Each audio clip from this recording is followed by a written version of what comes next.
moment de partir. Et ça, il faut l'accepter parce que ce n'est pas nous qui sommes au contrôle. Et Exactement. c'est ce que j'ai compris. Et tu sais, quand vraiment ton subconscient comprend ça, hey, Tout hey, change autour de toi. Tout ouais. change autour de toi. Hey, tes priorités, elles changent. Tout change, tout est nouveau. Des fois, et c'est là que tu te rends compte que si tu es faible dans ta tête, tu vas passer à côté de beaucoup de choses. Parce qu'il y a des personnes, quand ils perdent des gens, ils font abstraction. Ils sont plus les mêmes. Ils sont tristes. Ils ont changé. Ils sont dans l'extrême. Ils fument, ils dépriment. C'est bizarre. Mais ça, c'est parce qu'il y a quelque part, je pense, où il ne faut même pas juger. Parce que, encore une fois, de la même façon où Dieu, il donne la vie, il la reprend aussi. De la même façon dont Dieu, il te connaît, il connaît aussi la personne à côté qui va partir. Mm. On ne peut pas juger. Si la personne a choisi de faire son deuil pendant 5, 6 ans, 8 ans, 20 ans, et qu'il le fait, c'est que c'était la volonté de Dieu. Toi, tu ne pourras rien faire. Oh, il faut qu'il arrête de fumer. Oh, il faut qu'il arrête de boire. Oh, il faut qu'il arrête de ci. C'est pas à toi. Parce que c'est pas parce qu'il est midi à ta montre là qu'il sera midi dans la montre de quelqu'un d'autre qui se trouve à Sydney, Mm. en Nouvelle-Zélande. Non, et pourtant c'est la même montre que vous avez. Chacun a son heure. Si aujourd'hui tu as compris ton erreur et que l'autre n'a pas compris son erreur, ferme ta gueule. Non, il faut le dire. Parce que chacun avance avec son temps. C'est pas comme l'école où vous avez le professeur qui vient, il a la leçon, les équations. Il y a des gens, les premiers de la classe, ils ont toujours compris tout de suite. Et il y en a d'autres, ça prend du temps.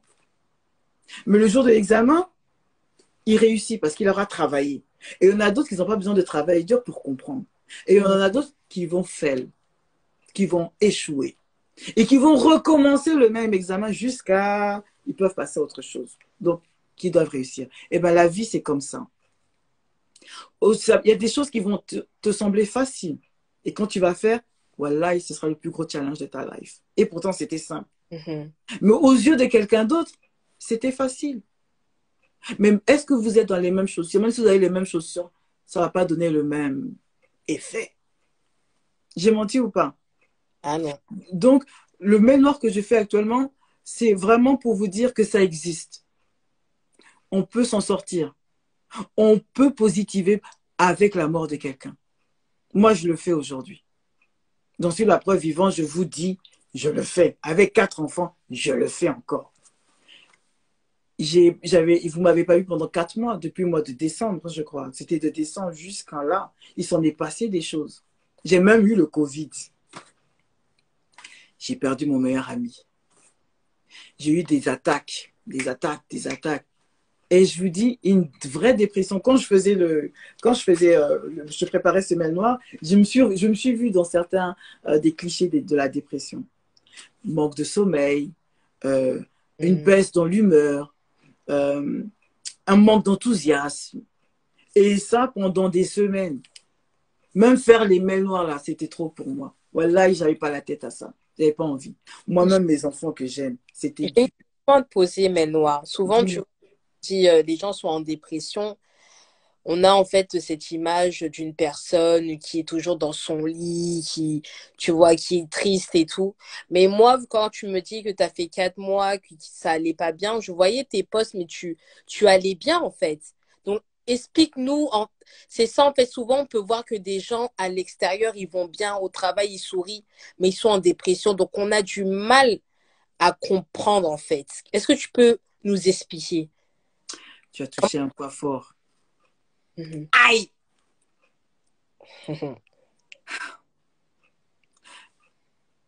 Comment j'ai fait?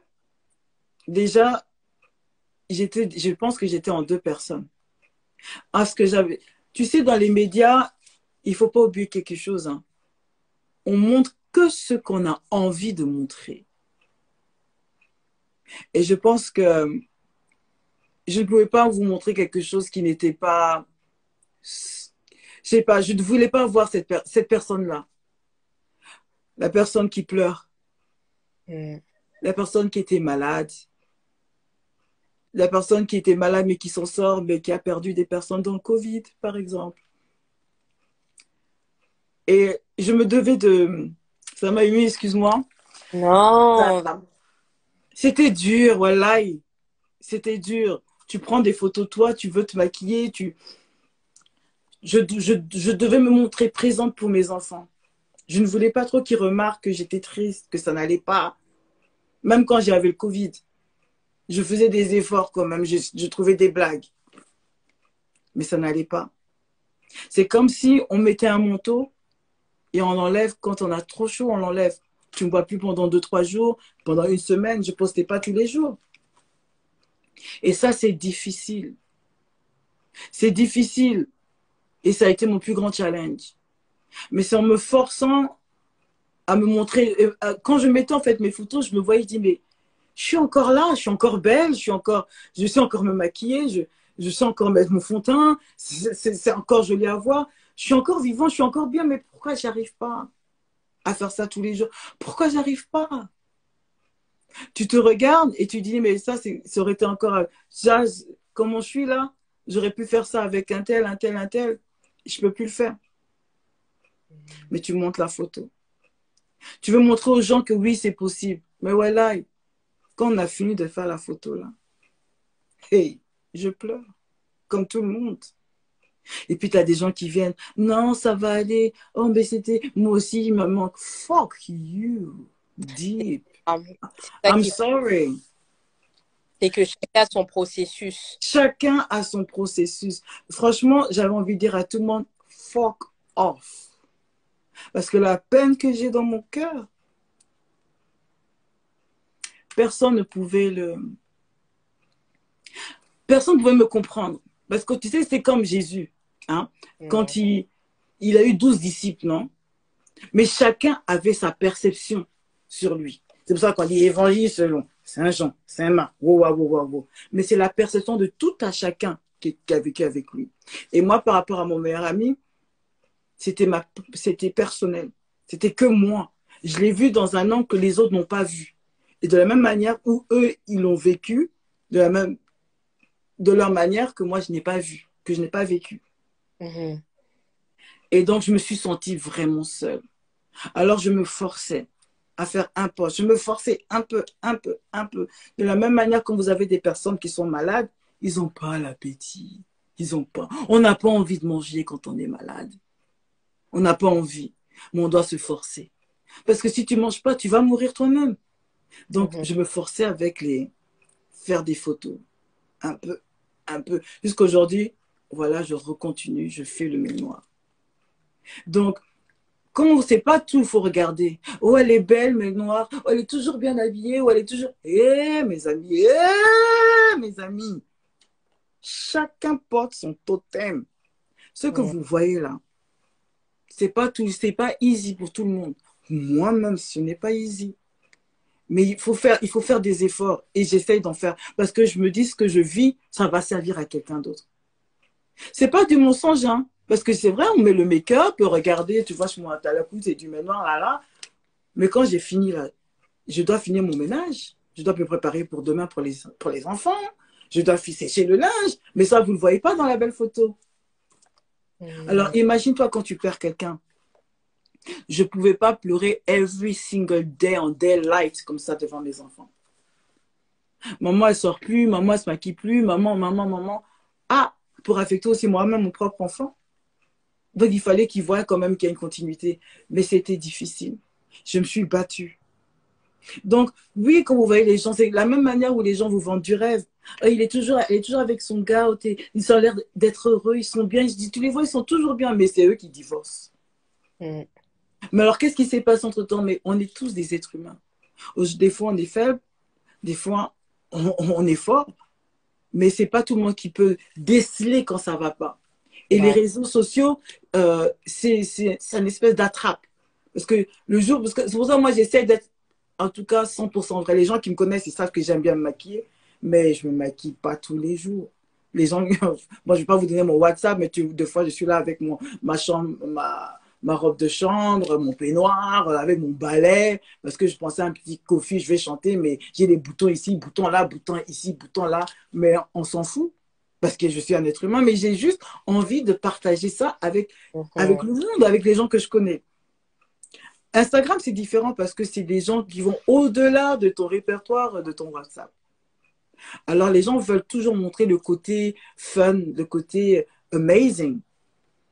Mais quand il y a des problèmes comme la perte d'un être cher, ou alors quand j'ai fini d'accoucher et que j'étais Diba Polo, je faisais quand même les photos. Parce que je me dis, quand tu vas regarder tout, si vous regardez dans @melnoir sur Instagram, vous allez voir que j'ai pas toujours la même tête, j'ai même pas toujours les mêmes cheveux. Et, en ce moment, je vous avez remarqué, je fais beaucoup les mèches. J'ai pas de coiffeuse, hein, je me coiffe tout seul. Je me coiffe tout seul. Ouais. Tu vois comment c'est long? Moi, j'avais vu, t'étais venu à la maison. Ouais. T'as vu comment c'est long? Mm. Ben, tu sais que ça, c'est une forme de thérapie. C'est-à-dire que, comme j'ai vu, j'ai commencé à me coiffer, je pense, depuis cet hiver, là, je faisais les cheveux verts et tout ça. J'ai vu que je me sentais, je sais pas, en faisant comme ça, j'étais plus focus. C'est-à-dire que je trouvais un monde à part. Je pense à tous mes problèmes, mais je fais quelque chose. Parce que quand je fais pas quelque chose, l'emprise me vient, je déprime assise, je n'arrive pas à préparer, je n'arrive pas à faire mon ménage, je n'arrive à rien faire. J'ai que les mauvaises ondes et ça vient de pire, de plus en plus, de plus en plus. Alors j'ai décidé qu'il faut que je trouve une solution, il faut que prier c'est bien beau, mais quand tu as fini de prier, ça revient dans ta tête. Faire ton ménage c'est bien beau, mais quand tu as fini de faire ton ménage, ça revient dans ta tête. Il faut que je fasse la prière, le ménage, mes cheveux. Alors j'ai commencé à faire. Et c'est pour ça, et c'est tout ce que Dieu fait est bon. Et je ne paie rien, puisque je fais ça moi-même. Mais dans ça, j'ai trouvé la paix. J'ai juste trouvé la paix. Donc, des fois, j'aurais jamais, combien de fois je suis partie chez le coiffeur quand j'étais plus jeune, parce que je faisais des messes quand j'étais au collège, et c'était ta copine qui devait te coiffer, là. J'aurais jamais cru que dans ma life, je serais capable de me coiffer toute seule. Indépendamment du Covid, parce qu'il n'y avait plus de... Non. J'aurais jamais vu, parce que la première fois quand j'ai fait ça, c'est vrai qu'il y avait le Covid. Mais donc j'ai fait. Après, j'ai trouvé du goût, bon, ça va, c'était pas si dur. Et puis, n'oubliez pas que je rase mes cheveux, donc c'est pas grand-chose. Mais quand j'ai perdu mon ami, j'étais vraiment dévastée. J'étais vraiment dévastée. Déjà, la preuve, c'est qu'ils ils sont plus fins. Donc, quand je fais, j'enlève, je refais. J'enlève, je refais. Et j'ai fait encore de plus en plus fin pour trouver une paix. C'est inexplicable, mais c'est comme ça que j'ai trouvé ma paix. Moi, je voulais même rajouter que Dieu, il est tellement puissant, c'est que dans quelque chose que tu penses que tu es faible, c'est là qu'il trouve en fait ta force. Dans les mèches que tu savais pas faire, c'est là qu'il a trouvé ta paix. C'est Mais qu'il qui aurait cru? faut dans la vie, tous les éléments de ta vie, il faut pas les négliger. Quand on dit Dieu, il est merveilleux, c'est que même dans tes calculs, tu aurais dit peut-être que non, j'aurais besoin de faire de la méditation, du yoga. Non, dans des choses simples, Dieu, il est partout. Mais Dieu, il c'est est partout. quand je vous dis qu'il est partout, mais vous ne savez même pas, parce que vous ne faites pas attention à votre vie. Mais il y a des gens qui disent, mais moi je ne connais pas Dieu, mais ça n'existe pas. Oh, les gens, ils sont trop dans le cerf en Christ. Il y a cerf en Christ et cerf en Christ. Moi, j'expérimente Dieu personnellement, hein, avec ma life. Je ne suis pas chez pasteur un tel, sœur un tel, sœur en Christ. J'ai pas le temps, je ne peux pas vous mentir. Le dimanche, j'aime mon sommeil, il faut arrêter ça. Hein. Mais j'essaie de changer d'être plus vigilante dans mes actions et avec les gens, parce que personne n'est parfait. Quand j'ai perdu mon ami, je me suis dit, je veux plus jamais même partir à Paris. Parce que depuis que je pars à Paris, il est toujours là. On se voit, on va s'arranger pour se voir. Ça va faire comment? Mais j'ai ma famille, j'ai ma mère, c'est pas pareil. Et quand tu as fini avec eux, il te reste quoi? Alors c'était la déprime. Je n'arrivais plus à manger. Je perdais du poids. J'avais des boutons qui passaient parce que, tu sais, moi, mon corps, il y a toujours une réaction, donc les boutons sortent. Et je me suis forcée, je dis non, il faut que je fasse quelque chose pour, pour enlever ce processus, je ne sais pas. Et comme je voyais déjà que ça se voyait de plus en plus, je suis vas-y, je vais enlever. Vas-y, je vais enlever. Ils avaient fait des grosses. Et quand tu regarde dans mon mail noir, tu verras. Elles étaient grosses avant. Et depuis, elles sont devenues plus fines. Plus fines, plus fines. Et tu sais pourquoi? Et ce qui me fait rire aujourd'hui, même je t'en parle parce que je commence à comprendre. Je ne suis pas patiente de nature. J'aime les choses là tout de suite. Intéressant. Je ne suis pas quelqu'un de patiente du tout. Je, C'est pour ça que je, je fais des gros, tu vois. Mais regarde avec la mort de quelqu'un ce que j'ai pu faire. comment tu inverses les choses, en fait? C'est ce que j'explique. Avec la peur de quelqu'un, il n'y a que du positif. Ne vous focalisez pas sur la mort. Parce que la mort, c'est le terminus. Mais quand il y a un terminus, c'est aussi le départ. Tous les bus se terminent ici à New Cross Gate. Terminus New Cross Gate. Mais il y a un bus garage dans ce terminus où il y a d'autres bus qui attendent. Même New Cross Gate, là, il y a d'autres bus qui viennent pour leur départ. Donc, quand c'est la mort de quelqu'un, Dieu vous donne la possibilité de transformer cette mélancolie, transformer ce désarroi, cette amertume pour quelque chose de bénéfique, non seulement pour vous, mais pour tout votre entourage. Parce que c'est vrai, hein, quand Dieu te bénit là, il bénit tout le monde autour de toi.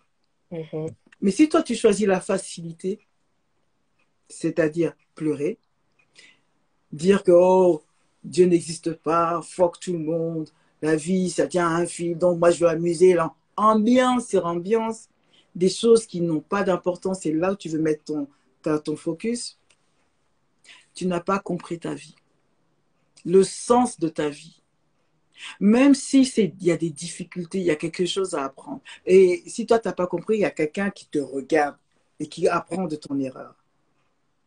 Le tout, c'est de transformer ce mal-être dans une boule d'énergie qui va te donner la force de déplacer les montagnes. Ouais. Parce que moi, c'est ce qui m'arrive. Et des fois, tu sais, là, même pour ce mémoire, on me dit, ouais, mais il faut que tu refasses un mémoire, tu vois, ça fait longtemps. Je n'avais pas cette force, cet engouement. Mais quand je suis partie faire ton podcast et que j'ai vu ton émerveillement par rapport à mon expérience, j'ai compris que je ne pouvais pas m'arrêter. J'ai compris qu'il y a quelque chose, il faut que je le fasse. Avec la mort de mon ami, la même chose. Je me suis dit, mais qu'est-ce que je vais faire là? Quand j'ai fini de me bouleverser, j'ai dit, maintenant il me regarde. C'est comme s'il m'attend, il dit, hé, hey, alors tu fais quoi? Là, tu fais quoi? Et bien là, j'ai repris les cours pour pour être thérapeute. J'aurais jamais eu cette force. J'ai fait tous les diplômes qu'il fallait faire, du BTS, du bac, du brevet, du bachelor. J'ai fait tout. Maintenant, tu dois en fait expliquer. En fait, là, tu vas trop vite ton background en fait de comment tu reprends tes études, mère de 4 enfants. En... faut que tu nous expliques parce que moi, tu es comme une grande sœur, tu vois. Souvent, on est là, ah, je veux arrêter les études, oh, c'est trop pour moi. Que toi, tu as 4 enfants, tu as travaillé, tu as fait des études et tu reprends. Parce que t'aimes. En fait, il faut que tu nous expliques. Moi, j'ai pas envie de spoil. Tu dois nous expliquer parce que tu vas trop vite là. Tellement tu sautes. Oh non, je fais mes études. Non. Ton background, comment tu as commencé? Explique-nous. Ben, déjà, pour commencer, prenez-le comme ça. Je ne veux pas lie. Je dis lie, comme ça. Ma nièce en est témoin. Depuis, ma nièce est venue en Angleterre en 2009, 2010 ou 2012 En 2012.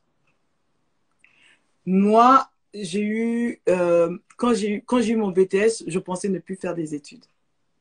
Je suis venue ici, en Angleterre. Mais j'ai continué d'autres études parce que j'ai vu autre chose. J'ai fait un bachelor en ressources humaines. Mais je faisais toujours des rêves. J'ai fait mon bachelor en 2005. Hein. J'étais graduée en 2005. Mais après mon bachelor, j'avais pas envie de. J'étais déjà manager chez Zara. Je me voyais pas encore faire des études. Je faisais des rêves où j'étudiais encore. Je comprenais pas. 2005, je faisais des rêves où j'étudiais. Donc, le rêve de 2005, là, on est en 2021. Donc, regardez déjà de time frame. Et Wow. attention, je me voyais conduire, mais j'avais peur du volant. Je ne comprenais pas ces rêves que je faisais à toute tête. C'était en 2005, en 2005, 2006. J'ai eu mon permis en 2012. Et moi, c'est en 2005 que j'ai fait des rêves. Je me vois toujours conduire, je ne comprends pas. Dieu va toujours, c'est ça que j'ai dit, s'il vous plaît, croyez-moi, Dieu va toujours vous parler à vous directement. Pas à un monsieur pasteur, mais si c'est quelqu'un d'autre qui, le message peut être mitigé, on peut prendre votre chance. Je vous dis là, la vérité. Moi, je ne me voyais pas faire des études encore. À plus forte raison quand j'ai eu mes enfants. Ma nièce est venue, je dis, mais j'y comprends pas. Je fais toujours des rêves, je suis en train d'étudier, j'ai des bouquins, je suis en recherche, j'ai mes lunettes sur moi, je ne comprends pas. 2005, 2010, 2012, ça continue encore. On est en 2021. Même faire une formation, là, j'en ai fait dans ma life. C'est à la mort de mon ami que j'ai compris. Et attention, j'ai pas, je me suis dit, non, comme il est mort, c'est bon, je dois me faire ça. Non, c'est pas venu comme ça. Genre, je dois faire hommage. Je dois faire quelque chose. Ça vient pas comme ça. Dieu vous parle dans vos rêves. Dieu vous parle dans votre quotidien. Il faut vraiment être, franchement, armez-vous de prières et dans vos prières, demandez-lui de voir ce qu'il a pour vous. De le reconnaître quand il vous parle. Parce que des fois, c'est la peur. Mais non, mais moi, je ne me vois pas faire ça. Ah non, mais là, c'est prendre trop de temps, je ne peux pas faire ça. Mais au fond de toi, ça te plaît. Et la peur, là, ça vient d'où? Ça vient de Satan. Parce qu'il sait déjà ce que Dieu a planifié pour toi, en fait. Donc, la peur, là, c'est juste en fait pour te bloquer dans ton cheminement, en fait, pour que tu arrêtes. Je vous dis une chose. Satan, il n'est pas venu pour vous faire des bisous sur la joue. Hein. Il n'est pas venu pour vous donner de l'argent gratuitement. Il cherche à vous détruire, à vous rendre misérable, à avoir peur.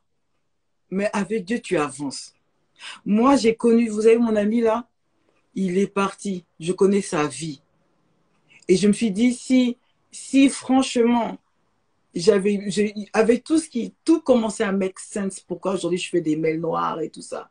Parce que je me suis dit, mais merde, si j'aurais été une vraie thérapeute, j'aurais pu l'aider lui, mais aider encore d'autres personnes. Parce que je vois que quand je parle, les gens m'écoutent. Les gens pratiquent même mes conseils et ça leur donne des bons fruits. Donc, qu'est-ce qui n'a pas marché en fait? Non, il faut que je reprenne les études. Ça m'a traversé l'esprit, hein. Mais c'est resté là où c'est. Parce que la réalité, mes enfants, j'en ai 4, hein. Il y en a qui va renverser quelque chose, il y en a qui va se salir, il faut faire à manger, il n'y a plus de lait, il faut payer l'électricité, ta voiture elle tombe en panne, j'avais pas de voiture pendant 3 mois. Où j'allais penser, moi encore m'asseoir et faire des études.